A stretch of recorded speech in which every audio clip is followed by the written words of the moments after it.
السلام علیکم ناظرین، میں ہوں اسد علی طور اپنے پروگرام اسد طور انسینسرڈ کے ساتھ۔ آج جو ہم آپ کو بڑی خبریں دینے جا رہے ہیں، یہ واقعی بڑی تہلکہ خیز خبریں ہیں۔ ایک خبر ہے کہ ایمان مزاری ایڈوکیٹ، جن کے اوپر حال ہی میں پاک فوج نے ایک ایف آئی آر درج کروائی ہے، انہوں نے اب جو اس ایف آئی آر کی انکوائری میں جو سٹیٹمنٹ جمع کروائی ہے، جو کہ ابھی ہائی کورٹ میں انہوں نے ریپروڈیوس کی ہے، اس میں انہوں نے بہت بڑا انکشاف کیا ہے کہ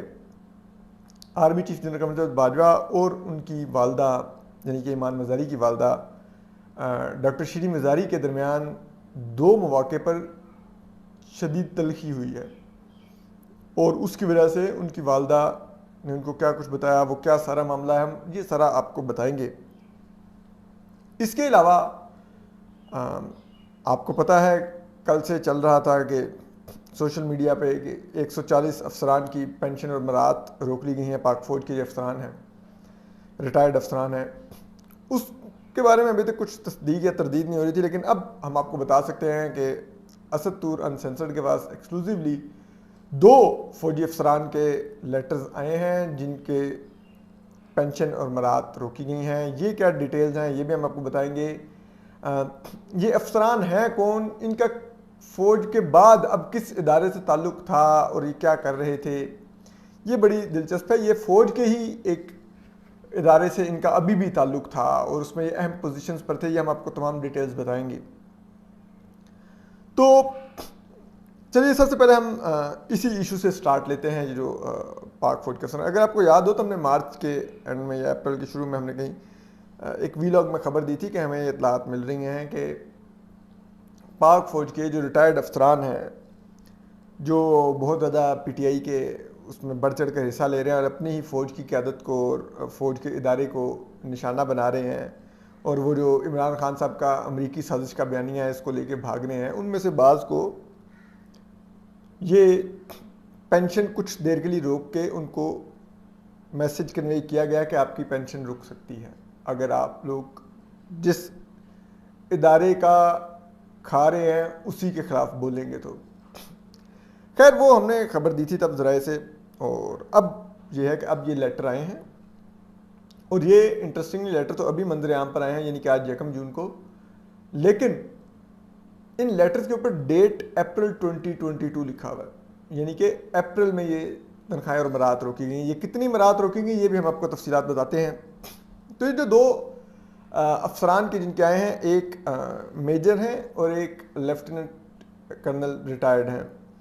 جو میجر ریٹائرڈ ہیں یہ بڑے فیمس ہیں، پچھلے دنوں ان کے لاپتہ ہونے اور پھر ان کے برطانیہ میں سامنے آنے کا واقعہ بھی پیش آیا تھا، اور انہوں نے بتایا بھی تھا کہ کس طرح ان کو گھر سے گرفتار کرنے کی کوشش کی جا رہی تھی، اور گھر سے کس طرح بھاگ گئے اور پھر چھپے رہے اور پھر انہوں نے ٹکٹ کروائی اور ایئرپورٹ سے نکل گئے۔ تو یہ میجر عادل فاروق راجہ ہیں، ان کی پینشن مکمل طور پر ختم کر دی گئی ہے، اور ہمیں ذرائع یہ بتا رہے ہیں کہ ان کا جو ایک آپ کو پتہ ہے تمام فوجی افسران کو ریٹائرمنٹ کے بعد گھر ملتا ہے ان کو، اور وہ یہ ہوتا ہے کہ یہ فوجی افسران اپنی سروس کے دوران ہی اس گھر کے لیے اپلائی کرتے ہیں، اور پھر وہ ان کی تنخواہ میں سے ایک خاص اماؤنٹ کا حصہ کٹنے لگ جاتا ہے جو ریٹائرمنٹ کے بعد ان کو گھر کی صورت میں مل جاتا ہے۔ تو وہ کہتے ہیں کہ اور اگر آپ قبل از وقت ریٹائر ہو جائے تو پھر یہ ہوتا ہے کہ آپ پھر بھی اس پالیسی کو ریٹین کر کے وہ قسطیں جمع کرواتے رہ سکتے ہیں، اور آپ کو آپ کی جو ایک مدت ہوتی ہے اس کے بعد آپ کو وہ گھر مل جانا ہوتا ہے۔ تو کیونکہ میجر عادل فاروق راجہ قبل از وقت ریٹائر ہو گئے تھے، تو انہوں نے 21 سال سے اس گھر کی قسطیں دے رہے تھے، اور اگلے سال ان کو وہ گھر ڈیلیور ہونا تھا۔ تو ذرائع بتا رہے ہیں کہ ان کا وہ گھر بھی اب ٹرمینیٹ کر دیا گیا ہے، اور ان کو کہا گیا ہے کہ آپ اپنے پیسے واپس لیں جو آپ نے جمع کروائے تھے قسطیں، وہ واپس لیں اور ہم آپ کو گھر نہیں دیں گے۔ میجر عادل فاروق راجہ جو افواج پاکستان کے ریٹائرڈ افسران کی ایک تنظیم ہے، ایکس سروس مین سوسائٹی، یہ اس کے انفارمیشن سیکرٹری تھے اور ڈائریکٹر میڈیا تھے، اور انہوں نے پاکستان سے جانے سے پہلے کچھ عرصہ پہلے انہوں نے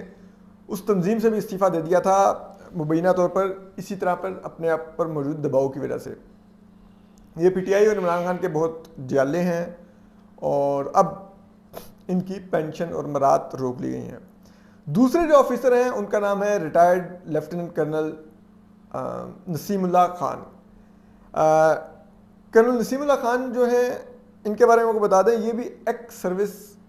مین سوسائٹی کے سیکرٹری جنرل ہیں اور یہ سگے ماموں ہیں میجر عادل فاروق راجہ کے, جن کا ہم نے پہلے بتایا کہ ان کی پینشن اور گھر اور تمام امراض ٹرمینیٹ کر دی گئی ہیں. ان کی 50% جو پینشن ہے وہ روک دی گئی ہے. یہ اب 2 سامنے آئے ہیں یہ لیٹر, لیکن بات یہ ہے کہ اگر میجر اور کرنل رینک کے آفیسرز کا روکا جا رہا ہے تو ان جرنیلوں کا کیا ہے جو کئی مربع زمین لے کر بیٹھے ہوئے ہیں. ابھی پی ٹی آئی کے لانگ مارچ میں نظر بھی آ رہے تھے آپ کو, اگر یاد ہو جو جنرل علی قلی خان تھے اور دیگر افسران تھے وہ کھڑے ہوئے تھے ادھر لاہور میں سڑکوں کے اوپر احتجاج میں شریک تھے.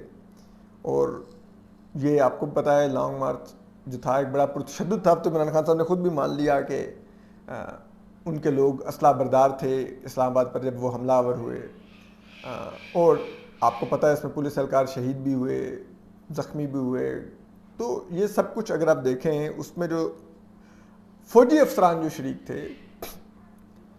اسپیشلی جنرلز جو شریک تھے, ان کے بارے میں کیا فیصلہ ہے. مطلب آپ میرے رینک کے چھوٹے رینک کے بیچارے جو افسران ہیں ان کو تو آپ کر رہے ہیں, تو ان کے بارے میں کیا خیال ہے جو کئی مربع زرعی رقبہ, کئی کمرشل پلاٹس, کئی رہائشی پلاٹس, کئی مکان سب کچھ لے کے بیٹھے ہوئے ہیں, ان کے بارے میں کیا خیال ہے. اور یہ جو میجر عادل فاروق راجہ ان کا یہ بتا دیں کہ یہ آفیشیل لینڈ پرووائڈر بھی ہیں ڈی ایچ اے کے, یعنی کہ ڈیفنس ہاؤسنگ اتھارٹی کے جو فوج کا ایک ہاؤسنگ پروجیکٹ ہے جو بہت پاکستان میں بڑا پروجیکٹ ہے اور بہت ہی لوکریٹو پروجیکٹ ہے, اس کے یہ آفیشیل لینڈ پرووائڈر تھے. آفیشیل لینڈ پرووائڈر کا مطلب ہوتا ہے کہ اگر ڈی ایچ اے کا کوئی نیا فیز آنا ہے تو ڈی ایچ اے اس کے لیے زمین ایکوائر کرے گا, خریدے گا. وہ جہاں پر زمین چاہیے ہوگی وہ پھر جو لینڈ پرووائڈر ہوتے ہیں وہ اس زمین کے مالکان سے رجوع کرتے ہیں, اس کی خریداری کرتے ہیں, اور خریداری کر کے پھر وہ ڈی ایچ اے کو پرووائڈ کرتے ہیں وہ لینڈ. تو یہ وہ لینڈ پرووائڈر تھے, یہ بھی کافی ویل سیٹلڈ اور کافی زیادہ تھے. تو اب تو یہ بیرون ملک ہیں. تو یہ ایک حالات ہیں. تو اس کا مطلب ہے کہ جو بار بار بات چلتی ہے کہ فوج کے اپنے ادارے کے اندر بھی بڑی ریزنمنٹ ہے خان صاحب کو نکالے جانے کے بعد. اور اگر آپ دیکھیں تو ہم نے آپ کو بتایا بھی تھا کہ لاہور میں بھی جب army chief general Qamar Javed Bajwa نے فوجی افسران ریٹائرڈ سے ملاقات کی اور سرونگ سے ملاقات کی, تو اس میں ریٹائرڈ سے وہ کوٹ ہوا کہ انہوں نے کہا کہ آپ لوگوں کو فوج کے ادارے کے بہاف پر بات کرنی چاہیے اور فوج کے ادارے کا رکن لگنا چاہیے, بجائے اس کے کہ آپ کسی سیاسی جماعت کے رکن لگیں جب آپ بات کریں. کیونکہ جو ریٹائرڈ فوجی افسران تھے وہ بہت زیادہ عمران خان صاحب کے حق میں ان سے سوالات کیے جاتے تھے اور آرگو کیے جاتے تھے. تو اس پر انہوں نے کہا کہ یار آپ لوگ ریٹائرڈ فوجی افسران ہیں, فوج کے ادارے کے افسران کے طور پہ بہیو کریں, آپ تو ایک سیاسی جماعت کے کارکنوں کی طرح مجھ سے بحث کر رہے ہیں. تو وہ ایک ماحول ہے اس کے اندر. اب یہ ان لوگوں کی پینشنز روکی گئی ہیں ریٹائرڈ افسران کی, اور یہ وہی ریٹائرڈ افسران ہیں جو بڑے ووکل ہیں سوشل میڈیا پہ. تو یہ بڑا ایک اہم واقعہ ہے. اسی طرح اب ہم اس سے آگے آ جائیں ایمان مزاری پہ. آپ کو معلوم ہے ایف آئی آر درج کروائی گئی ہے. اب وہ F I R JAG branch کے جو لیفٹیننٹ کرنل ہمایوں ہیں ان کی طرف سے درج کروائی گئی ہے. تو یعنی کہ فوج ہی مدعی ہے اس ایف آئی آر میں. رمنا تھانے میں وہ 2 دفعہ انویسٹیگیشن کے جا بھی چکی ہیں. انہوں نے جو وہاں پر بیان دیا ہے, اب انہوں نے ہائی کورٹ میں اپنے خلاف ایف آئی آر جو ان کے خلاف درج ہوئی ہے اس کو انہوں نے چیلنج کر دیا ہے, اور ایف آئی آر کے انہوں نے وہ کالعدم قرار دینے کی درخواست کی ہے ہائی کورٹ سے. اور ہائی کورٹ نے اب ان کی درخواست, اسلام آباد ہائی کورٹ نے ان کی درخواست ضمانت کے ساتھ ہی 9 جون کو سماعت کے لیے مقرر کر دی ہے. اور چیف جسٹس اطہر من اللہ نے آج درخواست کی سماعت کرتے ہوئے یہ ریمارکس دیے کہ ایمان مزاری کی جو اسٹیٹمنٹ ہے اس میں دیکھا جا سکتا ہے وہ کہہ رہی ہیں کہ میں نے وہ بیان, اس وقت میں ایک ذہنی دباؤ کا شکار تھی کہ میری والدہ لاپتہ ہیں اور پتہ نہیں چل رہا تھا, تو میں نے اس اسٹیٹ آف مائنڈ میں وہ بیان دیا ہے. تو وہ کوئی بدنیتی مبنی بیان نہیں ہے. تو اب ایمان مزاری کی جو اسٹیٹمنٹ ہے وہ بھی اب ہمارے پاس آئی ہے ایکسکلوسیولی, اس کا بھی ہم آپ کو بتا دیں کہ اس میں ایمان مزاری ایڈوکیٹ نے یہ کہا ہے کہ 21 مئی کو ان کی والدہ کو گھر سے نکلنے کے بعد لاپتہ کیا گیا, اور ان کو جس طرح سے وہ ہمارے انٹرویو میں بھی آپ کو یاد ہے اسد طور انسنسرڈ پہ جس دن ان کی والدہ 21 مئی کو لاپتہ ہوئی تھی، تو انہوں نے انٹرویو دیتے بتایا تھا کہ ان کو ہمسایوں نے آ کے بتایا کہ آپ کی والدہ کو لوگ مارتے ہوئے لے گئے ہیں، ان کے کپڑے پھاڑ دیے ہیں، تو وہ بہت زیادہ وہ دکھ اور اشتعال کا وہ تھی شکار. تو یعنی کہ وہ بتا رہی ہیں کہ ان کو جب بتایا گیا کہ ان کی والدہ کو اس طرح لاپتہ کر دیا گیا ہے تو وہ بڑی ذہنی دباؤ کا شکار تھیں اور ذہنی کوفت کا شکار تھیں، اور وہ اسی حالت میں پولیس کے پاس جاتی ہیں. وہ اپنی اسٹیٹمنٹ میں لکھتی ہیں کہ جب میں پولیس کے پاس گئی تو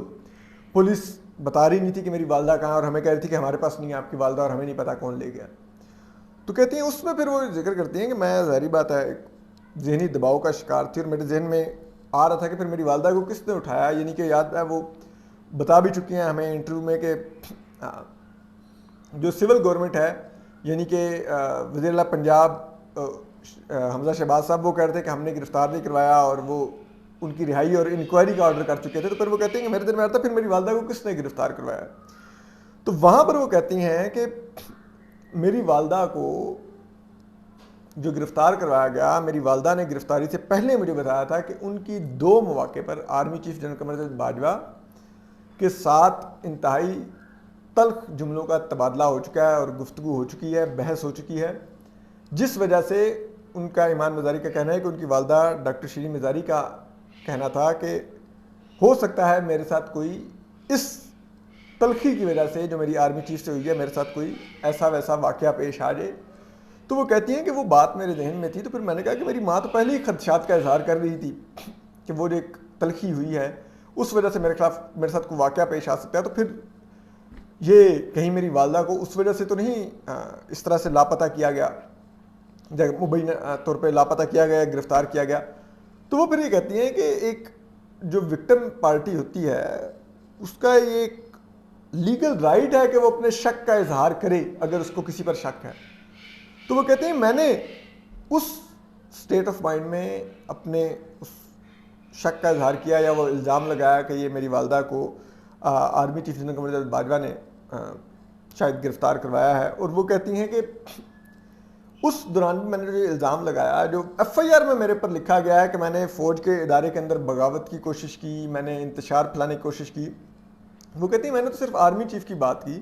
میں نے کہاں پہ وہ جو 2 ویڈیوز کوٹ کی جا رہی ہیں، ایک ہائی کورٹ کے باہر اور ایک ہائی کورٹ کے اندر کی، میں نے اس میں فوج کے جو افسران یا جوان ہیں ان کو بغاوت کا کہا ہے، یا ان کو کہا ہے کہ وہ اپنی لیڈرشپ کے خلاف کوئی کارروائی کریں، یعنی کہ army chief general Qamar Javed Bajwa کے خلاف یا کوئی بغاوت کر دیں یا ادارے کے اندر کوئی انتشار پھیلائیں. میں نے کوئی ایسی بات ہی نہیں کی. میں نے تو صرف اپنے ایک شک کا اظہار کیا کیونکہ میں اس وقت ایک ذہنی دباؤ کا شکار تھی. اس ذہنی دباؤ کے حالت میں نے وہ بیان دے دیا. تو یعنی کہ وہ سب کو وہ بڑی وضاحت کر رہی ہیں کہ وہ کس اسٹیٹ آف مائنڈ میں نے ایک بیان دیا ہے. اور یہی ہم پہلے بھی اس دن متی اللہ جان صاحب سے بات جب ہو رہی تھی تو یہی ہم بات کر رہے تھے کہ وہ ایک بیٹی ہیں، ایک بیٹی نے سٹریس میں بیان دے دیا، اس کو نظر انداز کر دیا جانا چاہیے بجائے اس کے کہ اس کو فوج کا ادارہ اتنا سیریس لے اور ان کے خلاف کارروائی کے لیے ایف آئی آر درج کروا دے. اور پھر ایمان مزاری نے جو اور 2 باتیں بڑی اہم لکھی ہیں اپنی اسٹیٹمنٹ میں، وہ بڑی اہم ہیں. انہوں نے کہا کہ انویسٹیگیشن کے دوران پولیس افسران نے ان سے ایک تو پوچھا کہ کیا ان کا کسی کالعدم تنظیم سے تعلق ہے، کسی شدت پسند تنظیم سے. تو کہتی ہیں میں نے کہا کہ میرا بالکل کسی تنظیم سے تعلق نہیں ہے، میں ایک پرامن اور غیر مسلح شہری ہوں پاکستان کی، اور میں جو بھی میرے گریوینسز ہوں میں اس کے ایڈریس کرنے کے لیے ان کو قانونی راستہ اختیار کرتی ہوں، یعنی کہ عدالت کا دروازہ کھٹکھٹاتی ہوں. پھر کہتی ہے کہ مجھ سے یہ بھی سوال کیا گیا کہ آپ کا کسی بیرونی تنظیم سے تعلق ہے، آپ کوئی فارن ایجنٹ ہیں. تو کہتی ہیں میں نے کہا کہ میں کوئی فارن ایجنٹ نہیں ہوں، پاکستان کی شہری ہوں اور میرا کسی غیر ملکی ادارے سے تعلق نہیں ہے. پھر ان سے یہ پوچھا گیا کہ آپ باہر کب گئے، تو انہوں نے کہا کہ 2021 میں